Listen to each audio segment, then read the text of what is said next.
Welcome back to Spells from the Shelf. I'm Ammie. I'm Paul, and today we're covering our book. I love getting a good Ammie giggle with my Jeep host voice. And today we're covering The Last Contract of Isako by Fonda. Fonda Lee. Woo. Yeah, so this is our second Fonda Lee book. I still have to go back into the Bone trilogy. Greenbone Saga. Greenbone Saga. The Greenbone trilogy. Greenbone Saga. Yes. So we have another episode that we did on Fonda Lee, but it was for Jade City, the first book in her series, her trilogy. It is one of our most popular episodes, most frequently downloaded in our top 4. So you should definitely check it out. People like it. Yeah. It's verified. Yeah, it is verified. That is not triflation, and it's completed. So head on over there. If you like what we have to say here about this is a standalone. Yeah, so if you haven't read the Greenbone Saga and you come to this, great. No problem. Yeah. You don't need to know anything about the Greenbone Saga. No, you don't need to know anything, but you do need to know that you should go read that. Mm-hmm. This is a standalone. This is our third standalone because we did Second Death of Locke, we did Project Hail Mary, and now we have a third standalone, The Last Contract of Isako. I enjoy a good standalone. I am more critical of standalones than I am of series. Yeah, I don't think I'm partial either way. So I wasn't too big on this book by Fonda Lee, but one of the things Ammie was like, maybe you're not a standalone guy. And I was like, I reject that observation or critique. That's okay. I love a good standalone. But yeah, so I think this episode will probably do mostly summary, mostly talk about the book. There's really only one major spoiler, one major spoiler, and I think we will cover that towards the end. But generally, a pretty linear story going on. Yes, this is. You know what? Paulie said something pre-pod discussion that I didn't think about as I was trying to unpack why this wasn't. Why weren't you feeling this? We do that with each time one of us finds out that the other one doesn't like a book, we will unpack that thought process before we jump on here. Mm-hmm. You mentioned that this would not be a bad beach read, which I found interesting, and I don't disagree with you. We were talking about, and we'll get into it, but I think if there's a such thing as a sci-fi beach read, right? Yeah. And when I do, and the definition of beach read for me would just be like, quick, easy, fun story, some cool things happen. Really, you're just reading it for cheap thrills. Yeah, you're there for a good time, not a long time. Yeah, there we go. Perfect. I think this is like a sci-fi beach read. Yeah. I've never, you know what? That's kind of exciting. Yeah. Right? I think some people will definitely dig that. I don't think there's any, there's not many that I would call but yeah, I don't disagree. When I thought about it and when we were talking about it, there's really not a lot of deep, intricate things happening here. It's very stereotypical sci-fi is what I'll say. I did not feel like there was a lot of unique things in this story, right? We have some synth bodies, which is basically just like life longevity. So you live longer. I thought it was somewhat interesting that it's not forever, right? The synth bodies do end up having an expiration.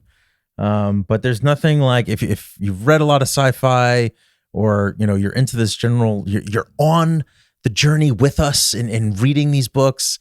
There's not a lot of net new here, right? We've got a samurai, but it correlates to corporate America. We've seen that before. We've got the synth bodies. Mm-hmm. We've got, I don't know. It felt not a lot of net new here. Yeah, and I agree there, even though I would say, so I read this before it had released. So, and I actually read it in wintertime, which I feel like was the perfect time to also read it, by the way, where you're looking for something light and not a lot of, you really don't have to delve that deep. You don't have to understand such an intricate world. Mm-hmm. I do think also this would be a good introduction to science fiction if you've never read science fiction ever. Okay, maybe. If you end up with the hard copy, which I do here, I read the physical copy here. We've got the company, a board of directors, the executive, directors, sub-directors. I was like, this is corporate America. Like there's nothing. Oh no, it's very corporate America. There's nothing. This doesn't need to be spelled out unless you've never spent a second in corporate America, which I didn't until I was 44 or 40, and then or like you've never even heard of corporate America. Like generally managers, subdirectors, like oh no, I don't need a map to show me this. It's corporate America. That's why I think this is an easy book to read for science fiction, because like this is your world in space. Perfect. Yeah. Nailed it. Which, by the way, I've said this before. Zoom out. We are in space. We're a floating rock, just floating in nothingness. So I'm gonna say the summary. I never do that. Do it. Go. I always let Polly take the lead there, but I wrote it out all nice. Oh, I love it. And not neat, by the way. I don't have neat handwriting. My handwriting is a mixture between, script and not scripts. So Isako is our main character. She's on the cover there. She's on the cover there. Awesome cover art, by the way. It is an awesome cover art. Yeah, beautiful, cool. Beautiful cover art. She's a legendary swordsman, but every legend has to come to an end. When her longtime client suddenly retires, she plans to follow, to walk into the frozen wasteland of their planet, which is very ominous. It is an ominous description. Frozen wasteland of their planet, with her head held high, and her family, who will be taken care of by her legacy. Yeah. So she has a plan, okay? But she's thrust into a world of corporate espionage. This is legit what it is. And she's duty bound to kind of find out what's going on, and she uncovers a lot of secrets. Now, it's interesting when you hear about it. I think what I was hoping for, and I will say this too, if you are exhausted by the world, the reality world, yes, the IRL world, do not read this. If you are exhausted and very tired, which totally understandable, this is not going to be a book for you, because this is the world. It's really the world as it is, with like a sci-fi samurai mask. Yes. Yes. And I don't think it adds too much, right? Like sometimes the cultural parallels are really important, but okay, it's a criticism of the way things are. And and again, like I go back to this, I'm not getting a lot of net new here. I don't know if there's a lot of commentary on it other than we shouldn't end up this way. Right. Which I think a lot of us are like, yeah. Yeah. I think we could all get on board that train. I think we'd all be surprised how much we all agree about that. Like, yeah, we shouldn't end up this way. And there's not. Now, as you guys also know, if you've been on our pod for a while, I love to talk about themes in the story. I love talking about themes. I didn't get as many here. Yeah. It just felt like we're following these characters on this journey. Yeah. We've got the corporate espionage piece, like,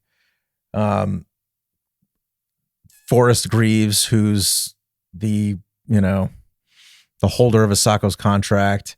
They've had a long-standing like rate of success with how they've pulled off like great strategy and execution, but he doesn't like the way things turn out, so he walks into the vastness. It basically just commits suicide, and so Isako's left without this contract. Yes.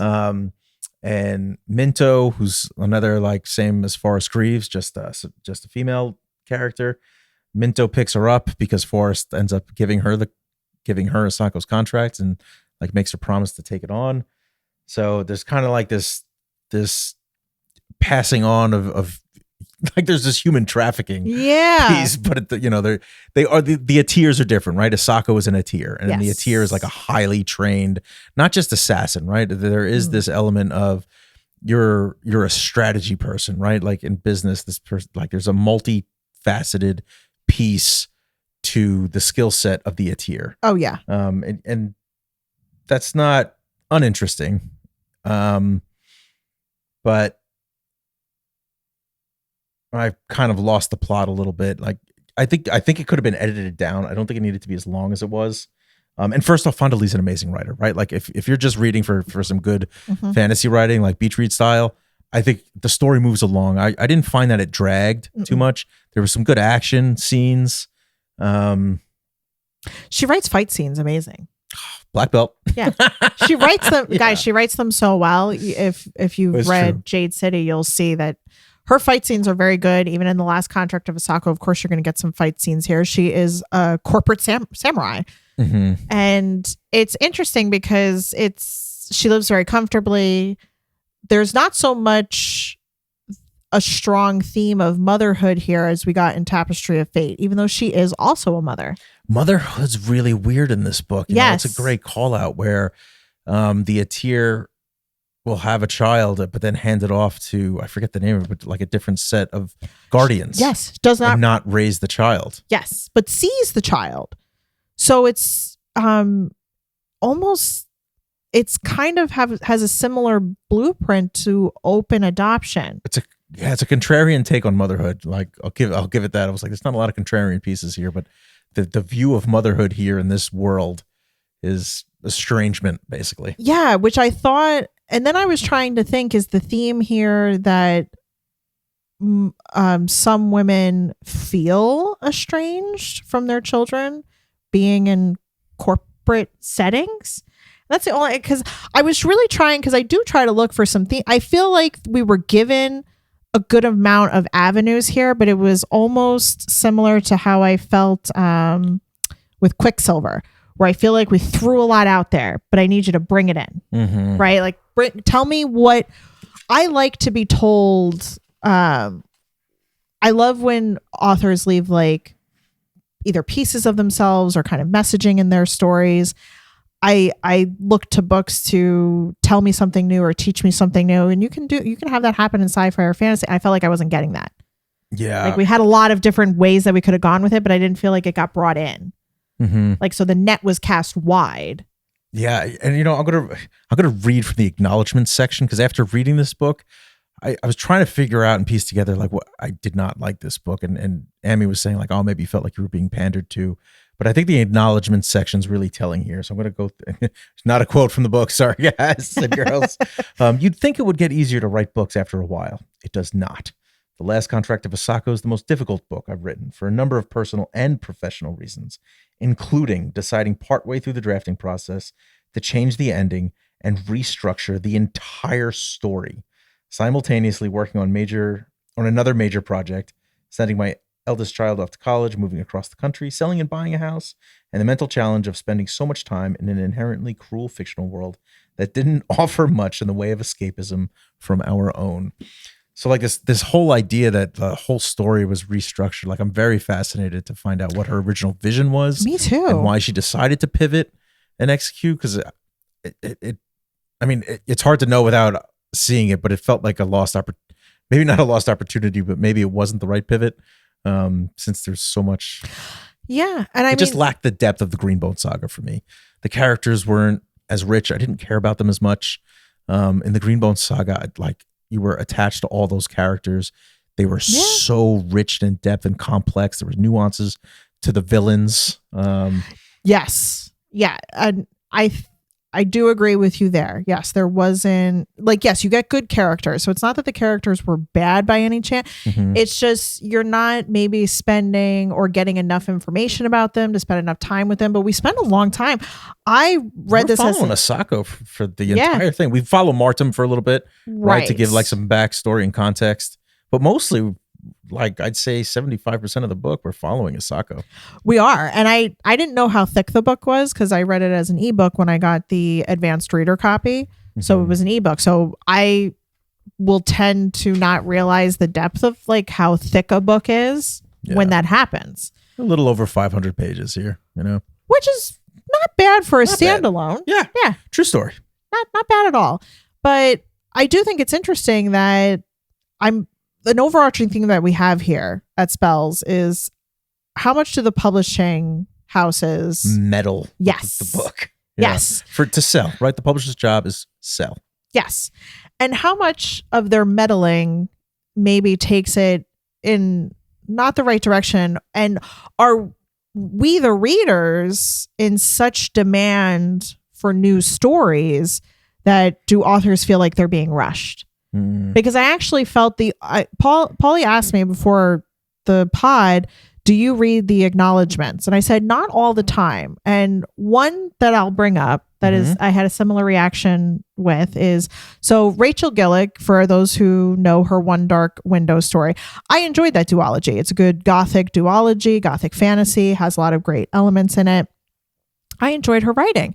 So when her new book had come out, The Night and the Moth, I was hype for this book release. Okay. I had a similar reaction to you, like, give me this book. Oh man. Yeah. I want it now. As soon as this was available, I had this book on pre-order. I found out about it like back in February, and I was like, Fonda Lee's coming out with a new book. We have to cover this. Yes. Yeah, he was very excited. Yes. Yeah. I had a very similar reaction with The Night and the Moth. Got The Night and the Moth.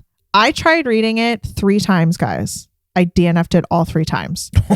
And then I read the acknowledgement because I was like, what is happening? Why do I feel like I'm in a maze that I can't find my way out of? I read the acknowledgement and found out that while she was writing The Night and the Moth, she had come down with COVID and she had gotten long COVID.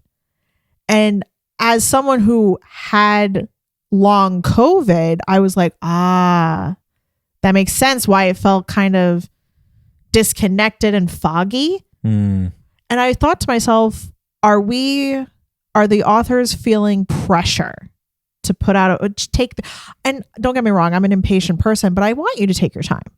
Yeah. I want the story to be what you wanted it to be. And I'll wait for it. Yeah. I'll wait.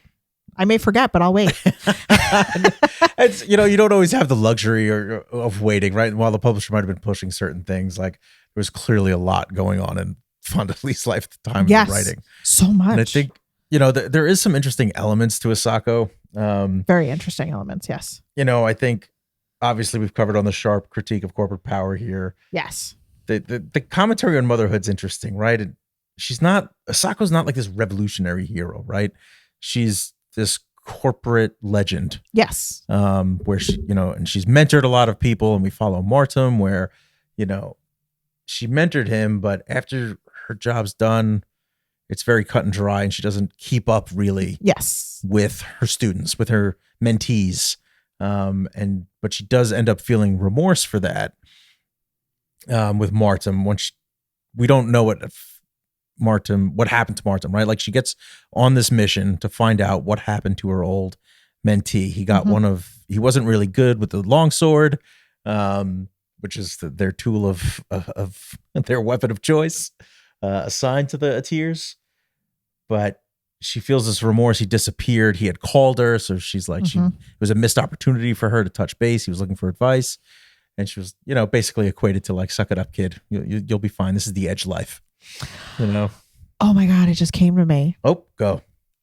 Isolation and climbing the ladder. So Isako has been climbing the ladder her whole life to get to be the best of the best of the best. And what does she have for it?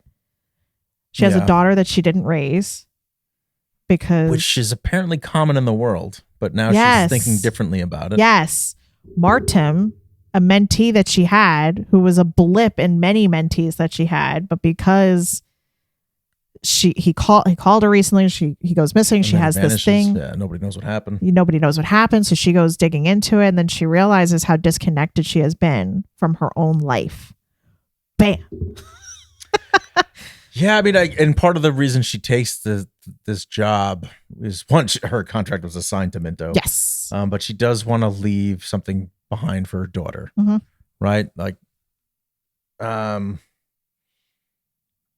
this like aging legend reflecting on a rich but morally complicated life. And I don't know. I just feel like we've seen this stuff before. I think isolation's an important theme. I agree with you. Like, as a mother, I think there's this inherent expectation and duality where you're supposed to strive for excellence in really any profession, right? In whatever job you're involved in, corporate America or otherwise. You could take founders or entrepreneurs, right? If the female entrepreneur, then there's this friction where now you have a child, you want to raise that, and you're split really between whether you're an entrepreneur doing building your own company, or if you're in corporate America. Juggling those things is something that's a stress that, men don't have as inherently. Yeah. We don't grow the babies. No. So I think, but even that doesn't feel so explored here. No. Right? And maybe again, it's just like it would be too real, right? Like, I do wonder if the original plan for the story was not to be a standalone. Maybe it was not planned to be a standalone story, and maybe that could have changed, because we're given, like I said, we're given so many different things, but not enough depth into any of them. Even her looking for Martum is the most that we get in the story. Well, I think a little bit with Cobb, right? With Strikebreaker, right? They have this old past history, and he ends up saving her. He's a bouncer for a bar. Yeah, and he's very, that was kind of fun. He's very brilliant. He's very calculating. He's one of the characters that we get in the story too. You get Isako, you get Martum, you get Cobb. Of course, you get who her contract belongs to now, and her trying to, set up a life for her daughter and she's not going to tell anybody either. Like when she's thinking about taking that long walk, she's not going to the vastness. Yeah, into the vast, and it's very harrowing. Yeah, it is. It's daunting. There's no breaks here where you get any joy. There's no joy, and that could. Listen, there is no joy in this. That you're not getting a happily ever after. Yeah. There's no happily ever after, guys. I feel like I should say that because people get upset if there's no happily ever after. There's not. It's a. Yeah, it's funny. They just cut out her and Cobb walk. What is it? No one has beaten Quickblade and Strikebreaker together. Not yet. Since we've got the rest of the day, Cobb says, I know a place to get hothouse coffee and fried eggs. Fuck Earth. What are we waiting for? And they just kind of walk off. Yeah. It's just like. It's like just another day. Yeah, just another day in tenacity. Yeah, they had this very exciting thing happen, but we're just gonna go get some eggs and we're gonna call it a day. I think that this is a good point to kind of talk about. Is there any quotes that you have? What did you rate it? Yeah, I was just gonna say it feels like time for ratings. I'm going. Oh man, I feel guilty because I love Fonda Lee so much, but I'm going 2 on this book, man. Wow. 2. The story will keep you moving along. Like there's I feel like I probably could have edited. I don't know if I have a good edited down from 500 pages, probably like the 400 range, but I don't know if I have a good like solution on what I would cut out. I think that you brought up that the fight scenes are really good. Those are always fun to read. Those are always great to read. Like iconic Fonda Lee writing there. And the story's interesting enough to follow along. But yeah, 2, like I'm not captured. It didn't have the depth of the Greenbone saga. And I don't know if like, I'm just disappointed with that, and maybe there's this pandering element, but this book just, I felt the struggle of Fonda Lee in the acknowledgement section. With what about you? What was your rating here? So my first rating, initially, and I've talked about this before, I give like my initial rating and then sometimes I sit with it, was 4.5. What? Wow. And because I did love the reveal. She's very good at that stuff. She's very good at the reveal element. So the Martamucci? Yeah. I look at standalones differently than series. Yeah. I mark them on a different grading system. Okay. Yeah. So 4.5 at first, and then it ended on 4. Ah, okay. Because when I thought, it's not something that stuck with me long after. Yeah. Like I was like, oh, I read that, and which is probably why it would be a good beach read. Like, yeah, I read that. That was good. I'm not going to think about it like months and months from now. Yeah, I did take this to the beach actually. Did this there you go. With me to the beach, and I hung out on the beach reading it, but it didn't. Yeah. Yeah, there you go. So there you go, guys. Your summer read. Last Contract of Isako. Yeah, if you need like an easy beach read, like about the edge life and walking into the vastness, pick it up. The Last Contract of Isako by Fonda Lee. If you're exploring Fonda Lee in general as an author, like go to the Greenbone Saga. Yes, go check out our episode on Jade City. And for anybody who wants to hear about the spoiler, stay with us.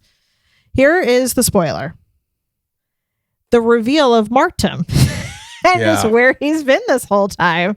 It's like it's a little bit more than half the book where we're trying to find out what the hell happened to Martum, and it's a driving force in the story. And and we find out, you know, it was like, I knew it. She gives it away. She does. When Uchi says, Issa, you know, and Yeah. I was like, oh, I was like, all right, got it. Yeah, no, she does I don't give know it if away. the reveal was as good as you're saying, though. I felt, you know what? I felt it. Okay. Yeah, for me it was. I was like, ooh. Yeah. Okay. Ooh. Like all right. like it was But like it revealed itself. On a scale of 1 to 5, how did you feel about the reveal? You felt the reveal was one of the best? At first I thought I gave it a solid like 5 good reveal. Okay. And then I read something. It was a good reveal. I think I'm just, yeah, I think you're right. It was a good reveal because what happens is you have these like synth bodies, these jar brains is what they're, you know, the way folk called. I love that term, the jar brains. And if you couldn't just unpack jar brain, like you pretty much get an idea where they take the brain, they drop it into the synth body. And there's different like models of the synth bodies, and Sanbar Uchi has the best ones because he's the richest and has turned around, you know, SoCon Gas Pro. But yeah, and it is we find out that Martin Uchi has Gray's Waste, and Gray's Waste is a death sentence, and Uchi wants Martin to take on his synth body. Yeah, take on his synth body. And the other big secret is, so one of the things is that they believe, the people on this planet believe that Earth, they have not been able to communicate with, they've gotten no messages from Earth. But they find out that for 200 years, they've actually been getting it. And every, 50 years, the council of all the top people, like the Uchis, meet and decide if they're going to tell the people. But then they're like, nah, that's not good for business. We're gonna keep it a secret. Walla walla mama. We're gonna keep it a secret. Yeah. And the thing is that what Isako realizes is this, because she's this, you know, high-ranking swordsman who very much believes in the code and the honor and all that stuff, realizes that everything has been a lie, and she's just been a tool this whole time. And it's like the crumbling of her world, and she can either wallow, and maybe the ending is fitting. She could either wallow in the fact of knowing the truth or just go get some fried eggs. Yeah, but she's still like, fuck Earth at the end. Yeah. It's her line. Fuck Earth. What are we waiting for? Let's go get coffee and fried eggs. Yeah. Which is a luxury on the world. Yes, that is a luxury. Yes. It's interesting. It's very much, it's a fascinating ending. Like when you think about it in terms of like how we're discussing it right now. Very mercenary. Yeah. Very corporate espionage, a tier. Like she's not going to do anything. She's not a rebel. Yeah. There's not going to be any great uprising here. It's just, I'm going to go about my business. Oh, you know, maybe that, like, there's no hero's journey. There is no hero's journey. Not even a little bit. She's not a reluctant hero. No. It's just this aging legend that is going through another day of work or another couple months of work. She's like, I've done enough for this world. I feel like that's almost what she said. Like, I've done enough. I'm not here to save everybody else. I just want to like live my life. It's interesting. Is it, you know, maybe is the danger of what Fonda Lee's getting at is if you do just follow your corporate code and you're just selfish, because really the only thing she cares, but there's no greater cause here. No. For Isako, right? Like that's the danger. Maybe that's the social commentary, where it's just like if you're just selfish, the world ends up like this. So you pick up your shit, pay attention, and get engaged in the world around you. Otherwise, you know what? It's interesting that you say that because when a little side quest story moment, when my husband and I were going to the wedding in Texas, we had stopped when we finally got to a destination of one of our stopovers. We had stopped in the supermarket to get a snack, and there was a line, and they opened up another cash register, but there was a bunch of people who were in line in front of us who should have gone to that cash register first. And someone ran from the back of the line to the cash register. And Patrick said to me, that's what's wrong with the world. Nobody cares about even the smallest thing. Yeah. It's just about what is going to happen for me and my world. Yeah. And maybe that's what Fonda Lee is commenting on. Yeah. Maybe she was in line at the supermarket and was like, fuck these people. cutting me in line. Well, Maybe. I mean, yeah. It's possible. But Line cutters. Those guys at BookCon. No. But it's interesting, like what you said, that if everybody's apathetic instead of empathetic, then what we have is just more apathy. Yeah. And that contributes to the power that we just give the elite. Yeah. Ooh. Okay. I'll give it to you, Fonda. But again, if you don't want to be immersed, dipped into that setting, I completely understand. Because maybe you're not ready to be dipped into that setting. No, you're already in it, by the way. The call is coming from inside of the house. Yeah. But I still recommend, I agree with Paulie, it's a beach read. Definitely check out the Green Bone trilogy if you have not read anything by Fonda Lee. I still think it's a good read. I think it has some good sci-fi elements for a new sci-fi reader. And yeah, I think it's something to, it's worth checking out. There you go. Yeah. I'd go reread the Green Bone Saga. Yeah. But look, find us, your spells for the shelf. Happily disagree with me. Come on. Yeah. Hit us in the social commentary. Hit us in the Instagram comments. Find us on TikTok. We love to hear from our listeners. We love suggestions. We do. We do love it. Yeah. So feel free to subscribe so you know when our next episode comes out. Bye. Woo!